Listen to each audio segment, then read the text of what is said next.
All right, welcome back to our study of Genesis here on the Listener's Commentary. In this recording, we're going to be looking at Genesis chapters 16 through the first half of 18. And in this section, we are continuing our focus on Abraham and God's promise to him and through him. So if you recall, in our look at Genesis 12 through 15, we saw the initial call of Abraham in Genesis chapter 12. And then 10 years later, we saw the reaffirmation of that call to Abraham with a covenant.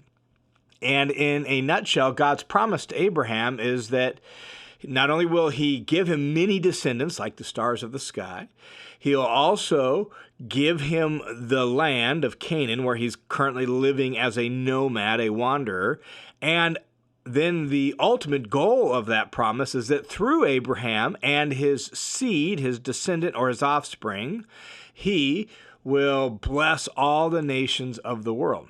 The problem is that Abraham and Sarah haven't been able to have any kids. So it's pretty difficult to become a great nation, to have descendants like the stars of the sky when you don't even have a single descendant. And God had promised this initial promise in chapter 12. 10 years of waiting, still no kids. And then in chapter 15, God restates the promise, emphasizing it by having Abraham look up to the stars of the sky and say, it's going to be like that, Abraham. And Abraham believed God. And then God confirmed that promise with a covenant ceremony there in chapter 15. Now, as we turn the page to chapter 16, there is still no baby. There's not any offspring. And this is a crisis for Abraham and Sarah personally and socially. In their world, if you don't have any heir, any offspring, then who's going to carry on the family line? Personally, but not only that, socially, you're in charge of this entire household. And for Abraham, as a wealthy, powerful man, he's got a massive household where there's lots of animals, lots of livestock, lots of employees and servants, lots of people to take care of and manage. And there is no heir. In fact, one of the things we learn is that in view of the fact that he has no offspring whatsoever, then he's going to deem a servant of his in his household to be the heir, the one to take over the household and manage it after him. That's what's going to happen if he can't have any kids. So it's a real social crisis in their world just by the nature of their culture and their society.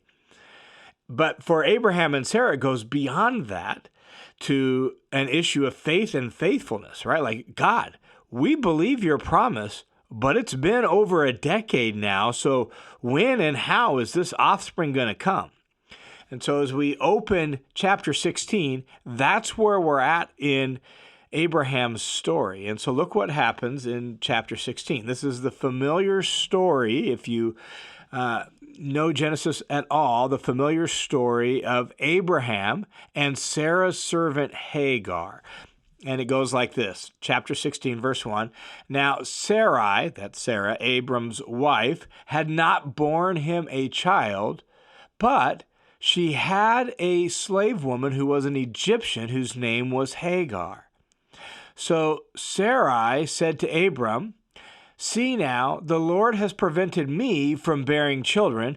Please have relations with my slave woman. Perhaps I will obtain children through her." And Abram listened to the voice of Sarai. So Abram lived for 10 years in the land of Canaan. Abram's wife Sarai took Hagar the Egyptian, her slave woman, and gave her to her husband Abram as his wife. Then he had relations with Hagar, and she conceived. And when Hagar became aware that she had conceived, then her mistress, Sarai, was insignificant in her sight. All of a sudden, now she has a certain status, and she can look down on Sarai because of that status. We look at this as like, what in the world is Abraham doing? He's not trusting God. He is maybe driven by sexual passion, who knows? And we look at this as just completely odd and out of place. But in the ancient world, in the ancient Near East, this was how you had a surrogate. If you didn't have an heir, it was such a massive social problem. It was so necessary to have someone take over the household of the father that you had to have an heir. And this, what Sarah and Abraham do in this story, was one of the normal ways of dealing with that problem. You would give a servant to your husband as a wife, and hopefully she could produce an heir for him. We actually have examples of marriage contracts from roughly this time period, the time period of Abraham, where it's actually in the marriage contract. If the wife cannot provide an heir, then her maidservant will produce an heir for the household. So what Abraham and Sarah are doing here, while it looks weird to us, was perfectly normal. It made perfect sense in their culture. This was the ordinary human way of doing it. You needed an heir, so you provided a surrogate. And so it's not as out of place in their culture as it is in ours. It's the ordinary human way. And once Hagar conceives, now all of a sudden her status in the household is elevated, and she can use that against Sarah to look down on her, who failed in her responsibility to provide an heir. That's what's going on here in this text. Verse 5 says, "So Sarai said to Abram, 'May the wrong done to me be upon you. I put my slave woman into your arms, but when she saw that she had conceived, I was insignificant in her sight. May the Lord judge between you and I.'" And so now there's tension and friction going on in the household between Sarah and Abraham and Sarah and Hagar.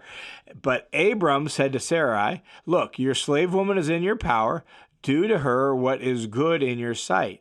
So Sarai treated Hagar harshly, and Hagar fled from Sarah's presence.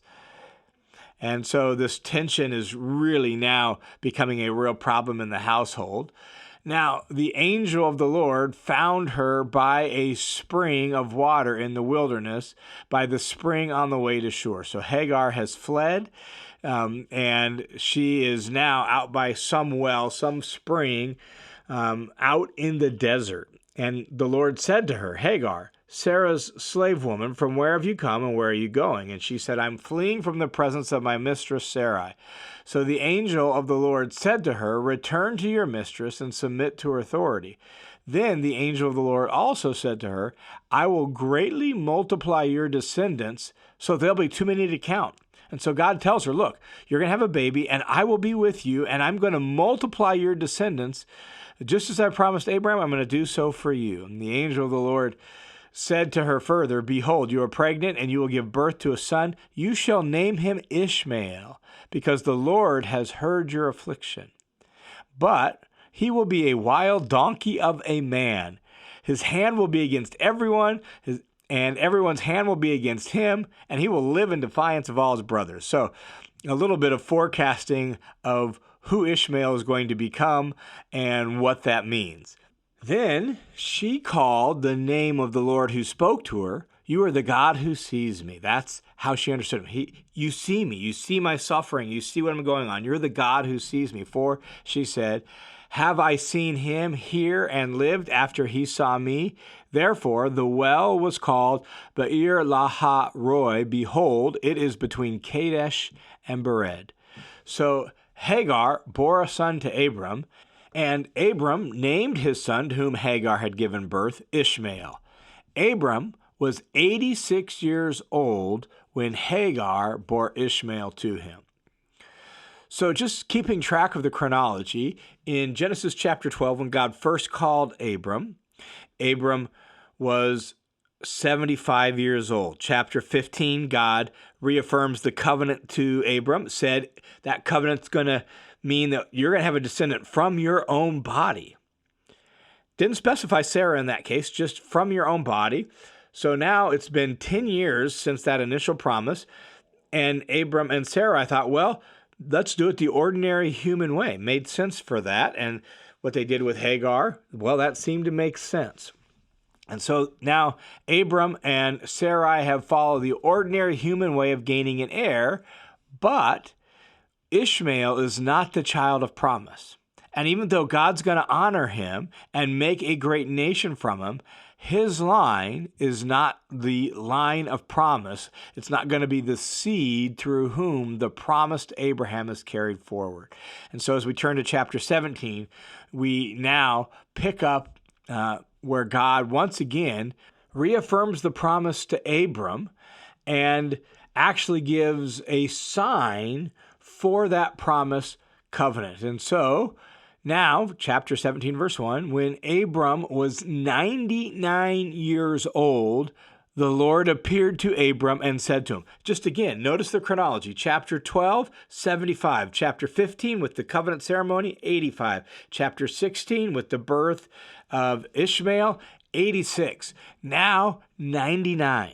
Ishmael, by the time we get to chapter 17, is a teenager. He's 13 years old. It's been 24 years since God first made his promise to Abram. It's been 14 years since he reaffirmed that promise with the covenant in chapter 15.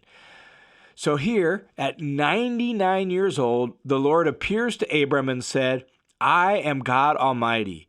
Walk before me and be blameless, and I will make, or I will confirm my covenant between me and you, and I will multiply you exceedingly. Abram fell on his face, and God talked with him, saying, As for me, behold, my covenant is with you, and you will be the father of a multitude of nations. No longer shall you be named Abram, which means exalted father. That's what Abram means. But your name shall be Abraham, which plays off of the word father of a multitude. And so it emphasizes this idea. So now every time Abraham's name is used, it's going to be a reminder of God's promise and God's covenant with him to make him a father of a multitude of nations. So your name shall be Abraham, for I have made you the father of a multitude of nations. I will make you exceedingly fruitful, and I will make nations come from you, and kings will come from you. I will establish my covenant between me and you and your descendants, or your seed after you, throughout their generations as an everlasting covenant. Better translated, enduring covenant. That's the idea of olam, translated everlasting here. It's the idea of enduring. It's going to last a long time as an enduring covenant to be God to you and to your descendants, your seed after you. And I will give to you and to your descendants after you the land where you live as a stranger, all the land of Canaan as a enduring possession, and I will be their God. And so God, once again, reaffirms his covenant commitment to Abraham, even though it's been 24 years. He reaffirms that. He reaffirms the promises to him that I'm going to give you a multitude of descendants. I'm going to give you this land. Then God instructs Abraham to circumcise all the males in his house as a sign of God's covenant commitment to Abraham. So verse 9, God said further to Abraham, Now, as for you, you shall keep my covenant, you and your descendants after you throughout their generations. This is my covenant, which you shall keep between me and you and between you, your descendants after you. Every male among you shall be circumcised. So that's going to be the mark of the covenant. And it's, I don't think, accidental or just arbitrary, since this covenant is going to be for his descendants. The mark is going to be the mark that marks out the sexual organs that makes descendants. And so this shall be the mark for you. You'll be circumcised, and you shall be circumcised in the flesh of your foreskin, and it shall be a sign of the covenant between me and you. Every male among you who is 8 days old shall be circumcised throughout your generations, including a slave who is born in the house or a slave who is purchased with money from a foreigner and not one of your descendants. You're going to mark him as being part of your household. That's what I expect you to do, to be a sign of the covenant. A slave who is born in your house or who is bought with your money shall certainly be circumcised, so my covenant shall be in your flesh as an enduring covenant. But as for an uncircumcised male, one who is not circumcised in the flesh of his foreskin, that person will be cut off from his people. He's broken my covenant. Now, I read all of that because it's going to be really important for the way the story of the Pentateuch unfolds. We don't have circumcision here as part of like the law of Moses. This is a predecessor to it. It's going to be restated in the law of Moses. And we're going to just have to watch how some things about circumcision unfold over the next handful of chapters and into the book of Exodus as this becomes a central feature of God's covenant with the people of Abraham. So God has reaffirmed the covenant, and God has given a sign of the covenant, circumcision. What about Sarai?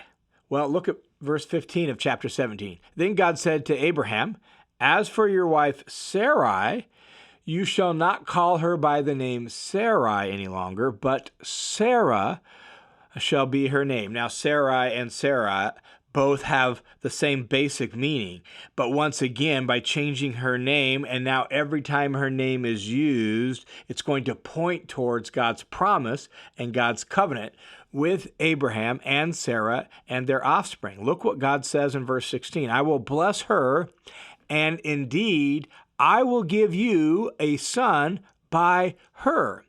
So 14 years ago, when God reaffirmed the covenant, in chapter 15, God said, I'm going to give you a descendant from your own body. And so Sarah and Abraham took matters into their own hands, did it the ordinary human way. Sarai entrusted her servant Hagar to Abraham, and they had a baby that way. God says, no, that's not the way it's going to happen. It's going to happen by Sarah. Then I will bless her, and she shall be the mother of nations. Kings of peoples will come from her. And so her name is now going to symbolize this promise that she herself is going to be the one who's going to give descendants, offspring to Abraham. So Abraham fell on his face and laughed and said in his heart, will a child be born to me, a man 100 years old? And will Sarah, who is 90 years old, give birth to a child? And Abraham said to God, oh, that Ishmael might live before you. He loves Ishmael. Ishmael's 13 years old, right? He's been the one that Abraham has groomed to be the heir and expected to be the heir. And so he's just like, we could just go with Ishmael. And he laughs. And God said, verse 19, no, your wife Sarah will bear you a son, and you will name him Isaac. Isaac means he laughs. And so in view of Abraham's laughter, and we'll see in chapter 18, Sarah's laughter, Isaac's name is going to remind him, you laughed at God on this one, and God still did it, right? And so you're going to name him Isaac, and I will establish my covenant with him as an enduring covenant for his descendants after him. So not Ishmael, but Isaac will be the line of promise. It's going to be through Sarah and Isaac that the seed promise is going to be carried forward. As for Ishmael, God says, I've heard you. Behold, I will bless him. I will make him fruitful and multiply him exceedingly, and he shall father 12 princes, and I will make him into a great nation. So Ishmael is not going to be left out because of God's faithfulness and kindness and generosity and grace to Abraham. Ishmael is going to be blessed, and he's going to become a great nation as well. He's just not going to be the line of promise. I will establish, to restate verse 21, my covenant with Isaac, whom Sarah will bear to you at this season next year. So a year from now, you will have a son from Sarah. You're going to name him Isaac. That's going to be the one through whom my covenant promises are going to proceed. And when he was finished talking with him, God went up from Abraham. So Abraham took his son Ishmael, all the servants in his house, both the ones born to him and the ones purchased, every male among Abraham's household, he circumcised him, just as God had told him to do. So he followed, he obeyed, he himself was circumcised, Ishmael was circumcised, all the servants were circumcised. And it's in that little section that we learned that Abraham's 99, Ishmael's 13, they're both circumcised on the same day to mark them for the covenant.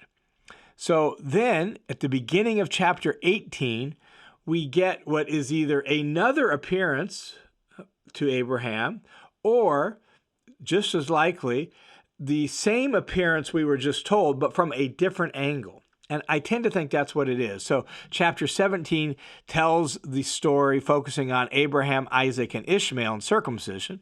Chapter 18, verses 1 through 15, perhaps retells the same appearance, this time with new details focusing on Sarah. Not sure it's either a different appearance or the same appearance told from a different angle. Either way, it restates the promise that was just made about Sarah here in chapter 17. And so chapter 18 tells how the Lord appeared to Abraham by the oaks of Mamre. We've seen that before.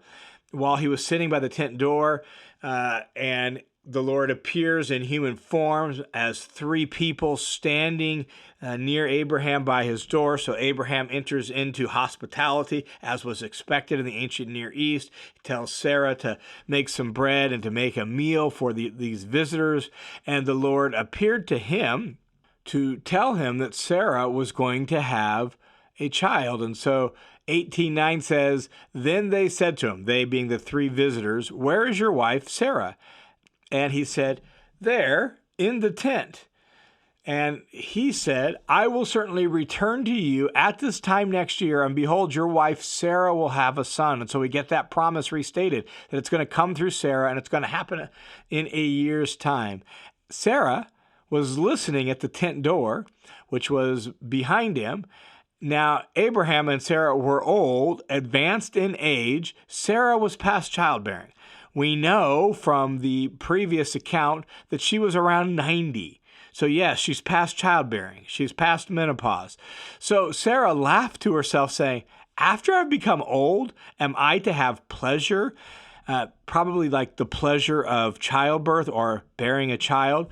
Some linguists actually say this particular form of the word pleasure here probably should be translated like, "Am I to have conception? Am I to conceive after being well past the time for childbearing?"